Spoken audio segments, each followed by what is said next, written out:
The ancient crystal hummed softly as Dr. Kethvar placed his energy tendrils against its smooth surface. Deep beneath the Zephyrian homeworld, in caverns that had remained untouched for millions of years, the archaeological team had found something extraordinary. The crystals were unlike anything they had seen before, carved with symbols that seemed to shift and change when viewed directly. Kethvar had spent 3 months learning to read the Elder script. The beings who had created these records were legends now, spoken of only in whispers and old stories. They had been the masters of the galaxy once, with technology so advanced that even the Zephyrians with all their knowledge could barely understand it. Then one day, they had simply vanished, leaving behind only empty worlds and mysterious ruins. The crystal began to glow brighter as Kethvar's consciousness merged with the stored data.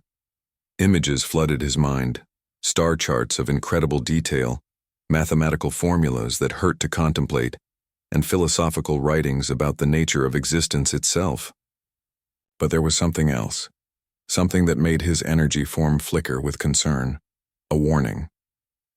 The message was clear and urgent, written in the kind of language the elders used only for their most important communications. It spoke of a species that lived on the third planet of a yellow star, far out in the spiral arm of the galaxy. The elders called them humans and described them with words that made Kethvar's plasma body grow cold. Dangerous beyond measure, the record stated. Do not seek them out. Do not make contact. Do not underestimate their capability for destruction. They are survival itself given form, and they will consume everything in their path. The warning went on for several data segments, describing humans as creatures of terrible potential. The elders wrote about their adaptability, their aggression, and their complete inability to leave anything unconquered. They warned that humans were not just another predator species, but something far worse. Intelligent predators who learned from every encounter and grew stronger with each challenge. Kethvar disconnected from the crystal and floated back, his energy form pulsing with confusion. The elders had been the most advanced civilization the galaxy had ever known. They had created technologies that could reshape reality itself. What could possibly have frightened them so much that they would leave such desperate warnings? He gathered the other crystals and brought them to the surface, where the Zephyrian Council of Science waited in their gleaming tower. The council chamber was filled with the soft blue glow of his people, their energy forms shifting and dancing as they communicated through light and electromagnetic pulses. "What have you found?" asked Council Leader Vexmir, her form brightening with curiosity. Kethvar shared the data, projecting the elder warnings into the chamber's central display. The council members absorbed the information, their forms flickering with various emotions: surprise, skepticism, and in some cases, amusement. Commander Nixtal was the first to speak. His energy form pulsed with aggressive yellow light as he dismissed the warnings. "This is nothing but ancient superstition," he declared. "The elders clearly allowed fear to cloud their judgment. Look at their technology. If they could create such wonders, how could any primitive species threaten them?" Several other council members agreed. They pointed out that the elders had vanished long ago, while the Zephyrians had continued to grow and prosper. Surely they were more advanced now than their predecessors had ever been. "Perhaps," suggested Science Minister Raltesh, "the elders encountered these humans when they were still truly primitive. Millions of years have passed. Even if they were dangerous then, they must have evolved beyond such base instincts by now." The debate continued for hours. The younger council members, led by Nixtal, argued that the warnings were outdated and irrelevant. They spoke of scientific progress and the natural evolution of consciousness. Any species that had survived long enough to develop space travel must have learned to control their aggressive impulses. Kethvar tried to argue for caution. The tone of the elder warnings suggested something beyond normal predatory behavior. The mathematical models they had left behind painted a picture of exponential growth and consumption that defied every natural law of sustainability. But his voice was drowned out by the enthusiasm of the younger generation. They saw the human homeworld as an opportunity, a chance to study a species that had somehow impressed the mighty elders, even if only through primitive savagery. "Think of what we could learn," Nixtal argued. If these humans were truly as remarkable as the elders believed, studying them could advance our understanding of evolution and consciousness by thousands of years. The vote was called, and despite Kethavar's protests, the council decided to organize an expedition to the human homeworld. They would approach carefully, they assured him, with full defensive measures and escape routes planned. They would observe from a distance first, assess the situation, and only make contact if the humans proved to be peaceful and civilized. As the council dispersed to begin planning the mission, Kethavar remained behind, staring at the elder crystals. He read through the warnings again, noting details that the others had dismissed. The elders had not written these messages in haste or fear. They had been methodical, careful, and absolutely certain of their words. One passage stood out above all others. They do not simply wage war, they become war itself. They do not merely survive, they redefine survival to mean total dominance. We who thought ourselves masters of the galaxy learned too late that we had only been keeping their place warm. The final crystal contained coordinates, not just to the human homeworld, but to dozens of other systems. Systems that the elders had once inhabited and then abandoned. Systems that formed a clear pattern of retreat, always moving away from that small yellow star and its third planet. Kethavar made copies of all the data and sealed them in his private archive. Something told him that the Zephyrians would need these warnings again someday, when it might be too late to heed them. 3 weeks later, the expedition fleet launched. 5 of the most advanced Zephyrian vessels, equipped with their finest technology and crewed by their best scientists and diplomats. They carried gifts of art and science, prepared to make peaceful contact with what they assumed would be a curious but primitive species. Kethavar watched the ships disappear into hyperspace and felt a deep chill run through his energy form. The elders had been the greatest civilization the galaxy had ever known, and they had fled in terror from these humans. Now the Zephyrians, convinced of their own superiority, were flying directly into the same danger. He activated his private communication array and sent a message to every Zephyrian colony, warning them to prepare for the possibility that the expedition might not return, or worse, that it might return changed.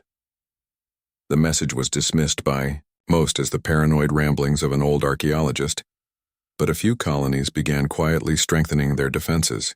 In his laboratory, surrounded by the glowing crystals of a vanished civilization, Kethavar began to prepare for the worst. The elders had left their warnings for a reason, and he feared that the Zephyrians were about to learn exactly what that reason was. The Zephyrian fleet dropped out of hyperspace at the edge of the Sol system, their sensors immediately beginning detailed scans of the area. Commander Nixtal had expected to find a single world with perhaps some basic satellites or primitive space stations. What they discovered instead made his energy form flicker with surprise. The humans had spread throughout their entire solar system. Mars glowed with the artificial atmosphere of an active terraforming project. Massive space stations orbited several planets while mining operations stripped asteroids of their resources.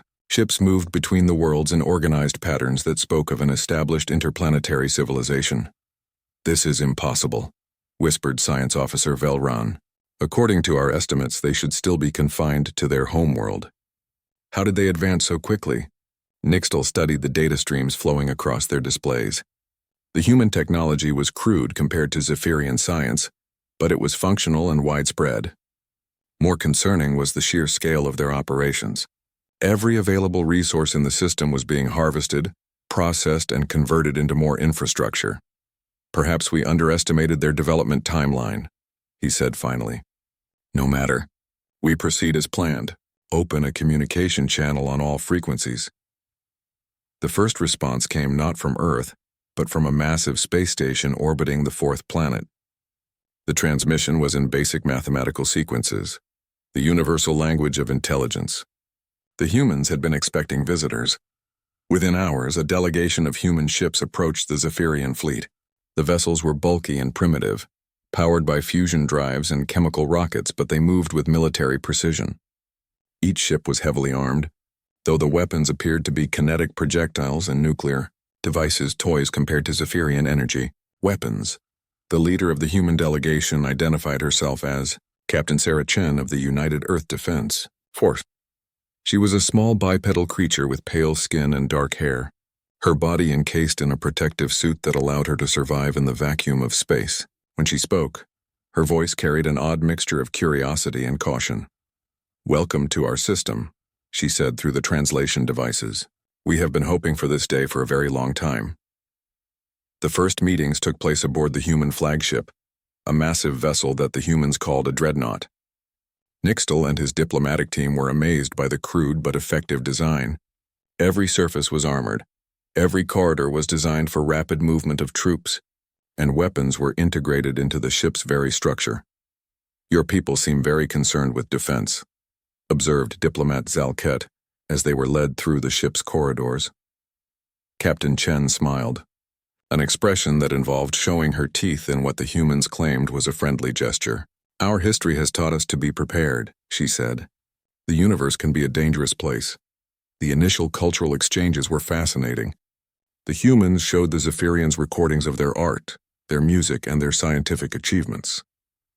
They spoke of their dreams of exploring the galaxy and meeting other intelligent species. They seemed genuinely excited to learn about Zephyrian technology and civilization, but there were disturbing undercurrents that made some of the Zephyrian team uncomfortable.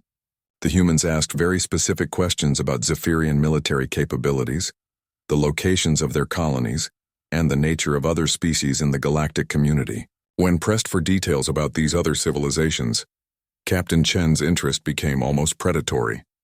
"How many species are there?" she asked during one session. "How advanced are their technologies? Do they have any territorial disputes or conflicts we should be aware of?" Nixtal, still convinced that the humans were simply curious about galactic politics, shared basic information about the Confederation of Worlds. He described the peaceful alliance of 17 different species, their shared technologies, and their commitment to mutual cooperation and growth. Captain Chen listened intently, asking follow-up questions about trade routes, resource distribution, and defensive capabilities. She seemed particularly interested in species that were less technologically advanced than the Zephyrians. "It must be wonderful," she said, "to live in such a peaceful galaxy. On Earth, we had to fight for every advancement. Competition drove us to become stronger, faster, more innovative. Sometimes I wonder if peace might make a species soft." The comment sent a chill through Science Officer Velrun, who had been studying human historical records. She had discovered information about something called the World Wars, conflicts that had consumed entire continents and killed hundreds of millions of humans. When she asked Captain Chen about these events, the human's response was troubling. "Those were terrible times," Chen said, but her tone suggested pride rather than regret. "But they taught us valuable lessons about logistics, strategy, and the importance of technological superiority. Every challenge made us stronger." As the days passed, the Zephyrian team began to notice other concerning patterns. The humans spoke of their conflicts with enthusiasm, describing battles and conquests in detail. Their entertainment was filled with violence and competition.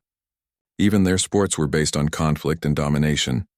When Diplomat Zalket suggested that such aggressive tendencies might be evolved beyond as a species matured, Captain Chen laughed.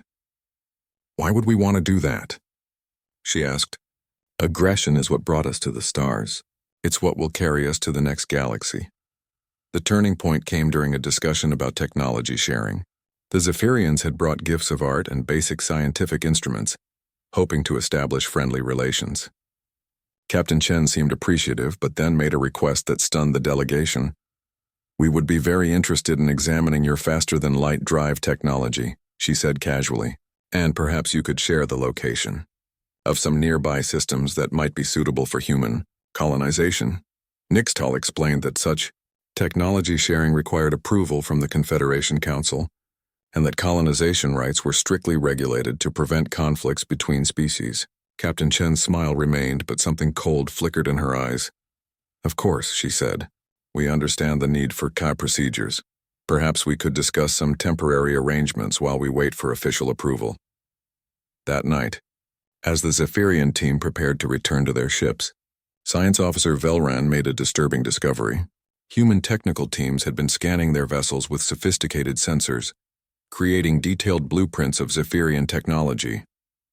When she reported this to Nixtal, he dismissed it as natural curiosity.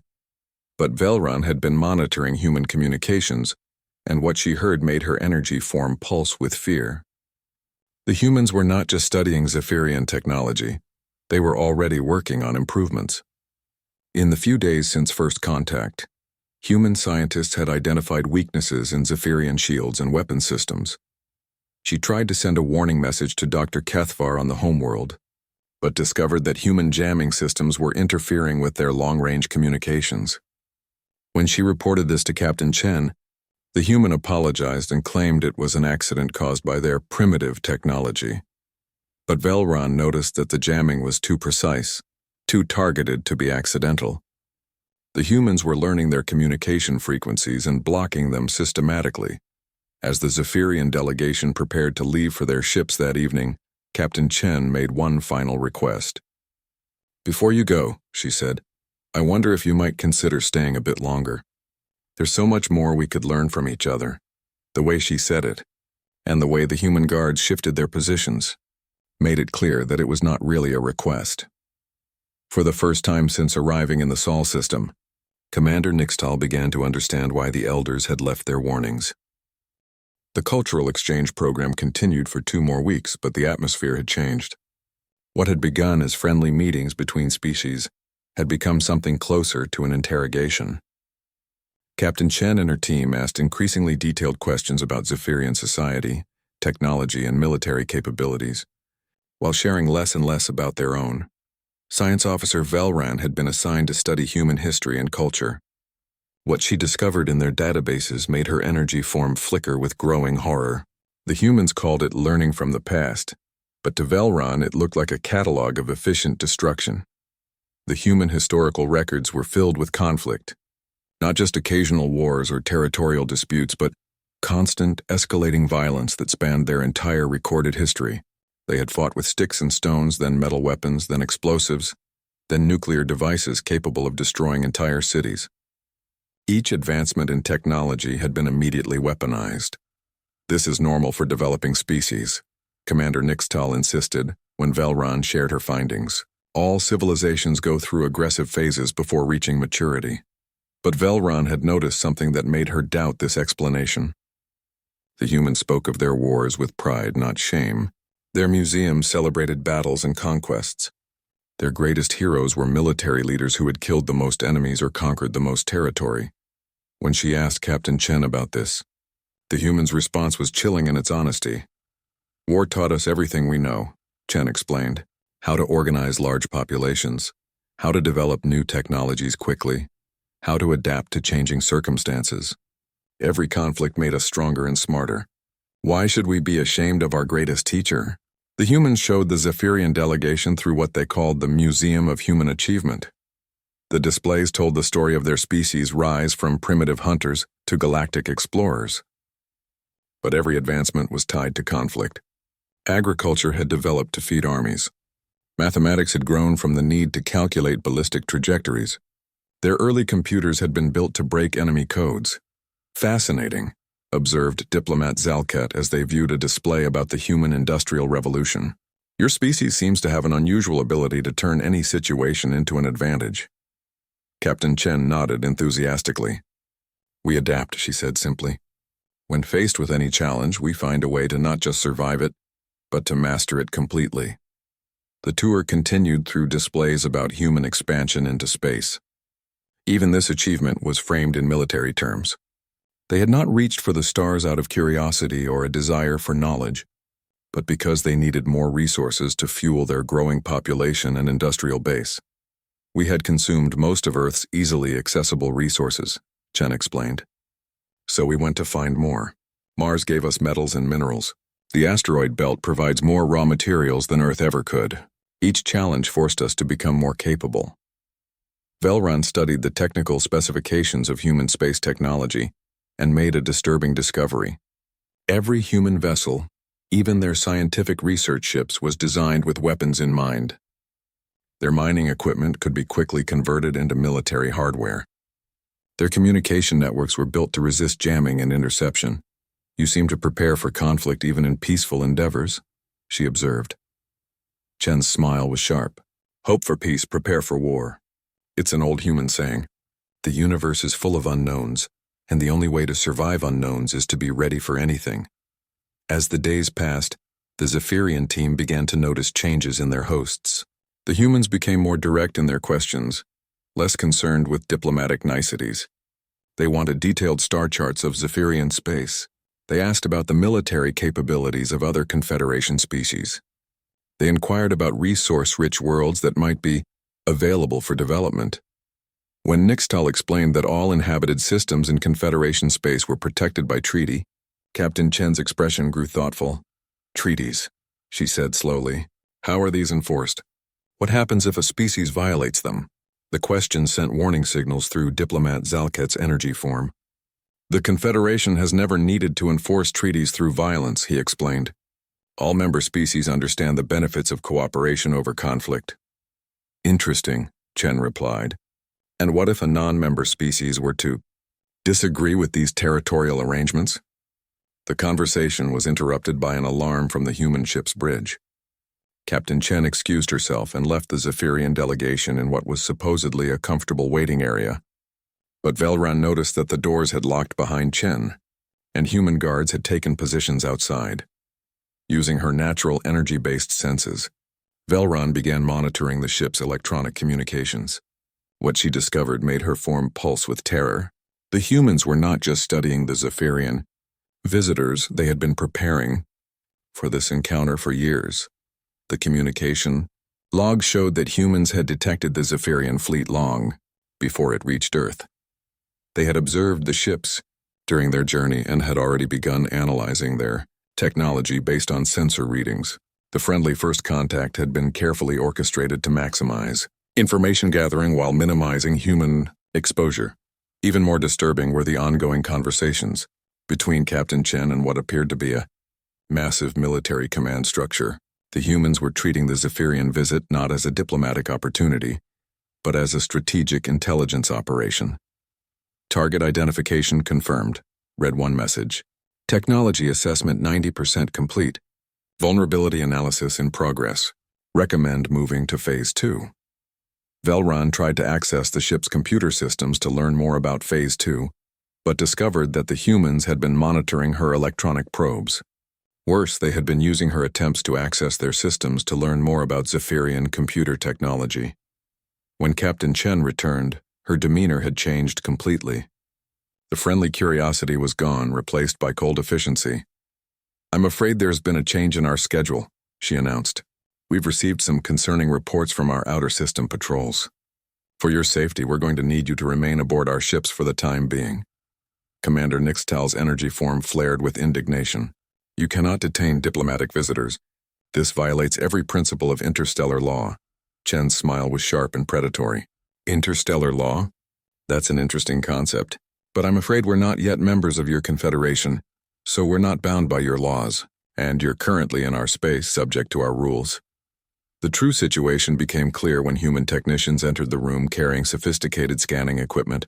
They were not requesting permission to study Zephyrian technology. They were taking it. You can't do this, Diplomat Zalket protested. We came here in peace. Yes, Chen agreed. You did, and we appreciate that. It made this so much easier than it could have been. As human scientists began their forced examination of the Zephyrian delegation, Captain Chen explained her species' philosophy with the calm confidence of someone who had always known this day would come. You see, she said, we learned long ago that the universe doesn't care about fairness or good intentions. It only respects strength and preparation. You came here assuming we would play by your rules, but you never asked if we agreed to those rules. The scanning process was painful for the energy-based Zephyrians, but the humans proceeded methodically, extracting data about their biology, technology, and capabilities. With each scan, Velran could see her people's secrets being stripped away and analyzed. Why are you doing this? Nixtal demanded. Chen paused in her work and looked at him with something that might have been pity. Because you exist, she said simply. Because you have things we need and because you're not strong enough to stop us from taking them. In the universe we come from, that's all the reason required. The Zephyrian delegation's attempts to return to their ships were met with polite but firm refusal. Captain Chen explained that security concerns required them to remain under human protection until the situation could be properly evaluated. What she didn't mention was that human technical teams had already infiltrated their vessels and were systematically dismantling every system. Science Officer Velrun watched through the observation deck as human engineers swarmed over the Zephyrian fleet. They moved with the efficiency of creatures who had done this many times before, cutting through advanced alien technology like surgeons performing a familiar operation. Every component was carefully removed, catalogued, and transported to analysis facilities. "They're not just studying our ships," she whispered to Commander Nixtal. "They're copying everything." Nixtal's energy form pulsed with frustrated anger. "This is impossible. Our technology is centuries ahead of theirs. They shouldn't even be able to understand our basic systems, let alone replicate them." But the humans had advantages that the Zephyrians had never encountered. They didn't just analyze alien technology, they improved it. Human engineers looked at Zephyrian designs and immediately began identifying weaknesses and inefficiencies. They stripped away elegant but unnecessary features and focused on raw functionality. Dr. Sarah Kim, the lead human scientist, explained their approach during one of the technical exchange sessions that were really interrogations disguised as meetings. "Your people build beautiful technology," she told Velran as they watched human teams reverse engineer a Zephyrian power core. "Very sophisticated, very refined, but also very complex and very fragile. We prefer designs that work under adverse conditions." The human version of the power core was ugly, compared to the original, a brutal combination of alien energy, manipulation techniques, and human engineering philosophy, but it was also 30% more powerful and could continue operating even after suffering significant damage. "How did you modify it so quickly?" Velrun asked, her scientific curiosity overcoming her fear. Dr. Kim smiled with genuine enthusiasm. "We've been preparing for this for a long time. Every signal your ships transmitted during their approach was recorded and analyzed. We built simulation models of your technology before you even arrived in our system." The scope of human preparation became clear as the days passed. They had not been surprised by the Zephyrian arrival. They had been expecting it. Human deep space monitoring stations had detected the fleet while it was still several light years away. The friendly reception had been carefully planned to maximize intelligence gathering while keeping the visitors off guard, Captain. Chen revealed more of the truth during a private conversation with Commander Nixtal.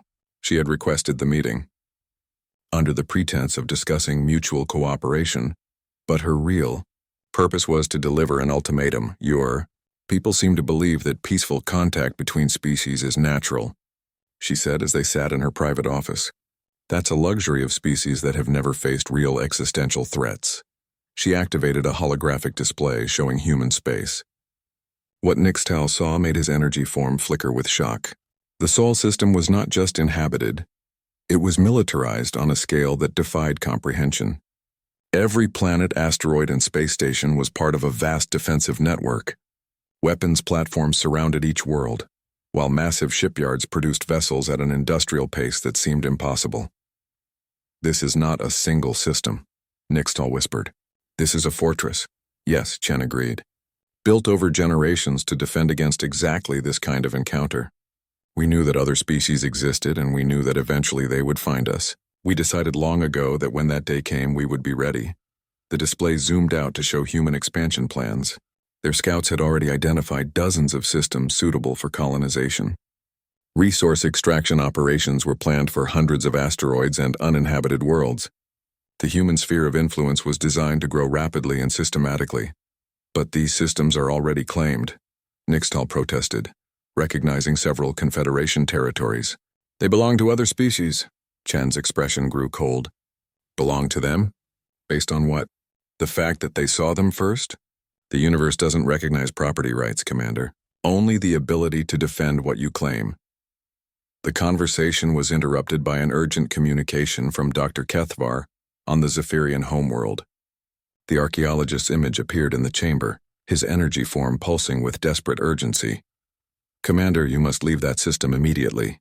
I have been studying the Elder records more carefully, and I have discovered something terrible. The humans are not just another aggressive species. They are the reason the Elders disappeared. Chen leaned forward with interest rather than concern. Please continue. Kethvar's form flickered as he realized he was speaking to humans as well as Zephyrians. The Elder records contain references to a final war against creatures they called the Devourers, beings who consumed not just resources, but entire civilizations. They would study each species they encountered, learn their weaknesses, and then systematically eliminate them. The archaeologist projected a star chart showing the pattern of Elder retreat. System after system had been abandoned in a clear pattern that led away from what was now known as the Sol System. The Elders did not vanish mysteriously, Kethvar continued. They fled, and they left warnings to prevent other species from making the same mistake they did, underestimating humanity. Captain Chen listened to the entire explanation with calm attention. When Kethvar finished, she nodded thoughtfully. An interesting historical perspective, she said. Your Elder friends were quite perceptive. They understood something that your people apparently do not. That survival is not about being the most advanced or the most peaceful. It's about being the most adaptive. She stood and walked to another display showing images of ancient Earth. Your Elders fought us when we were still using primitive technology, but that was our advantage, not our weakness. Every time they defeated us, we learned something new. Every time they destroyed one of our worlds, we rebuilt stronger. They taught us how to fight creatures far more advanced than ourselves. The horror of the revelation struck Nixtal like a physical blow. You're saying that humans learned interstellar warfare by fighting the most advanced civilization in the galaxy? The best teachers, Chen confirmed, are often the most dangerous enemies. By the time the Elders realized what they were dealing with, it was too late. We had learned to be better at war than they were at peace. She returned to her seat and fixed Nixtal with a steady gaze. Now let's discuss the future. Your confederation represents 17 species with established territories and resources. We need those resources and we need room to expand. We can do this the easy way or the hard way. The easy way. Your people provide us with detailed information about Confederation defenses, resource locations, and strategic weaknesses. In return, when we begin our expansion, we allow your species to exist as a client state under human protection.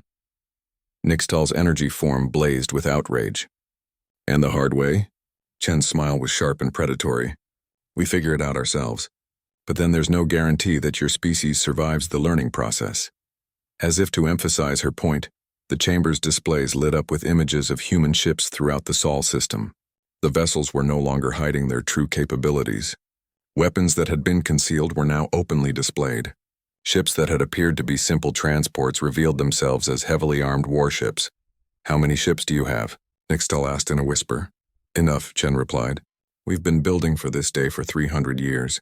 Every human world, every space station, every resource extraction operation exists to support our expansion into the galaxy. She leaned back in her chair and studied the Zephyrian commander. Your people made the same mistake the Elders did. You assumed that because we looked primitive, we were harmless.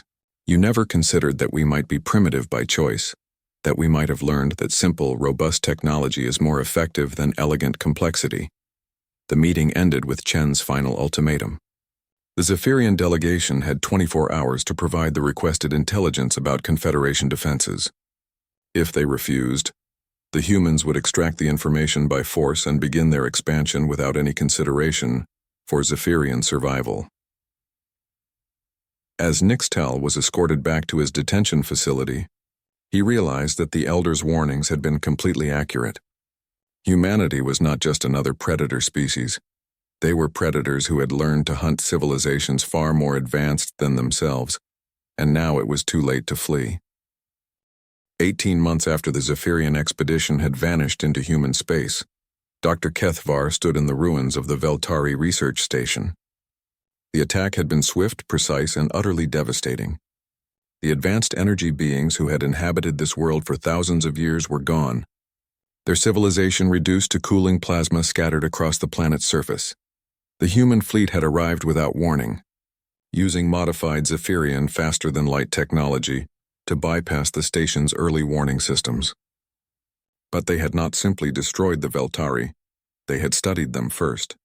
The attack patterns showed clear evidence that the humans had learned exactly how Veltari energy forms functioned and had designed specific weapons to disrupt their biological processes. They didn't just kill, Them, reported Scout Commander Hexnall, his energy form flickering with horror. They experimented on them. The sensor logs show systematic testing of different weapon configurations until they found the most efficient method of termination. Kethvar absorbed the data with growing dread. This was the third Confederation world to fall, and each attack had been more sophisticated than the last. The humans were not just conquering, they were learning from every encounter, becoming more efficient with each victory. The pattern was horrifyingly familiar. It matched exactly what the Elder records had described. A species that turned every conflict into a laboratory, every victory into a lesson for the next battle. On the Zephyrian homeworld, the Confederation Council was finally beginning to understand the scope of the threat they faced. Representatives from 14 species gathered in emergency session, their various forms of communication creating a chaotic mixture of light, sound, and electromagnetic pulses as they tried to comprehend what they were facing. Council leader Vexmir struggled to maintain order as species after species reported the same terrifying pattern. Human scouts had been observed in dozens of systems, always staying just beyond weapons range, studying defenses and cataloging resources. They were mapping the entire Confederation territory with methodical precision. They are not simply aggressive, reported the crystalline ambassador, its faceted form refracting light in patterns of distress. They are perfectly adapted for conquest. Every action serves their expansion. Every defeat teaches them to be stronger. The military briefing was even more disturbing. Admiral Kexmoth of the Confederation Defense Force had analyzed the human attacks and found tactics that defied conventional military wisdom. The humans did not follow established patterns of warfare. They created new ones for each enemy. Against the energy-based Veltari, they used electromagnetic disruption weapons, the Admiral reported. Against the silicon-based Korth, they employed molecular acids that dissolved their crystalline structures. Against the gas giant dwellers of Proxima 7, they introduced tailored viruses that disrupted their atmospheric biology. Each weapon had been precisely designed for its target species, suggesting that the humans had been studying Confederation biology for far longer than anyone had realized. Even more concerning was the speed of their adaptation. New weapons appeared within weeks of each first contact. How is this possible? Demanded the flowering collective representative. Our species took centuries to develop such specific biotechnology. Admiral Kexmoth displayed captured human equipment, the brutal functionality clearly visible even to non-technical observers. They do not innovate, he explained. They take existing technology from conquered species and repurpose it. Every victory gives them new tools to use against the next target. The captured human weapons showed clear evidence of hybrid technology. Zephyrian energy manipulation systems combined with Veltari plasma containment, reinforced with Korth crystalline matrices. The humans had not just stolen these technologies. They had improved them and made them work together in ways their original creators had never imagined.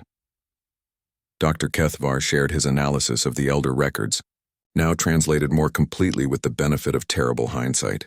The ancient warnings painted a picture of humanity's previous expansion, millions of years ago when they had first reached the stars. The Elder's final records speak of a war that lasted centuries, he reported. But it was not a war in any conventional sense. It was a systematic extinction event. The humans would contact a species, learn everything about them, and then eliminate them with weapons specifically designed for that species' vulnerabilities.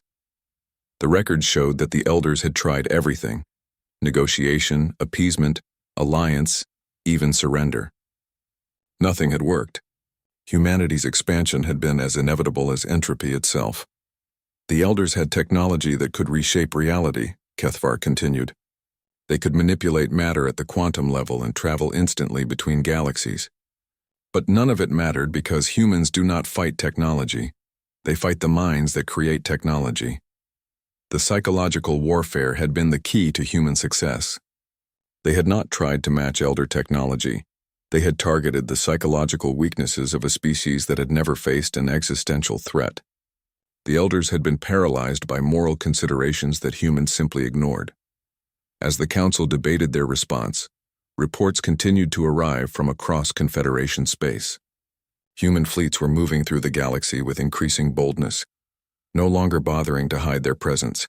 They had established forward bases in captured systems and were using them to launch deeper strikes into Confederation territory. The most disturbing report came from the Outer Rim, where a Confederation patrol had encountered a human diplomatic vessel. The ship had broadcast a message offering terms for surrender, not just for individual species, but for the entire Confederation. "They want our star charts," reported the patrol commander. "Complete resource surveys, population data, and detailed information about our defensive capabilities. In exchange, they promised to allow selected populations to survive as client species under human administration." The message had been delivered by Commander Nixtal himself, his energy form somehow preserved but clearly altered. He spoke with mechanical precision, his natural personality seemingly suppressed by some form of human conditioning technology. "The Confederation faces a choice," the converted Zephyrian had said. "Submit to human authority and preserve some portion of your civilizations, or resist and face complete extinction. There are no other options." The psychological impact on the Council was devastating. If humans could convert a Zephyrian energy being into a willing collaborator, what hope did any of them have? 3 years after first contact, Admiral Sarah Chen stood on the bridge of her flagship, the UES Humanity's Edge, and reviewed the conquest reports. The Confederation was collapsing faster than their most optimistic projections had predicted. 7 species had already surrendered, while 4 others had been eliminated entirely. The remaining 6 species were scattered across dozens of systems, their coordination broken and their morale shattered. Each victory had provided new technologies and new insights into galactic civilization. The human war machine was now more powerful than any single Elder faction had ever been. Chen activated the historical archive and reviewed the Elder records that had been recovered from Zephyrian databases. She read through their warnings and their descriptions of human capabilities with professional interest. "They understood us better than we understood ourselves," she murmured to her aide. "They knew exactly what we were capable of." The final Elder record was particularly insightful. It described humanity not as evil or malicious, but as perfectly adapted for survival in a hostile universe. They had recognized that humans were not cruel by choice, but because cruelty was the most efficient survival strategy they had discovered. Chen closed the files and began composing new messages, and messages that would be hidden throughout the galaxy for future civilizations to discover.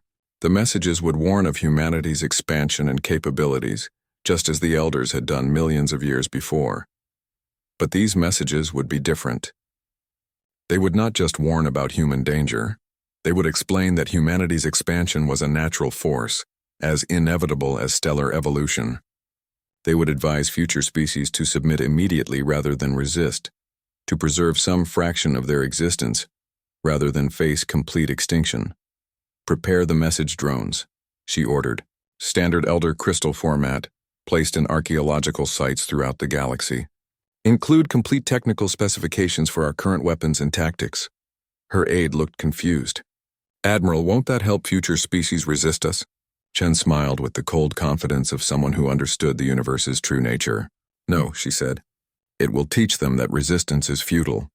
By the time any species develops enough to find these warnings, we will have grown far beyond the capabilities described. They will submit immediately, knowing that we have only become more powerful since these records were made."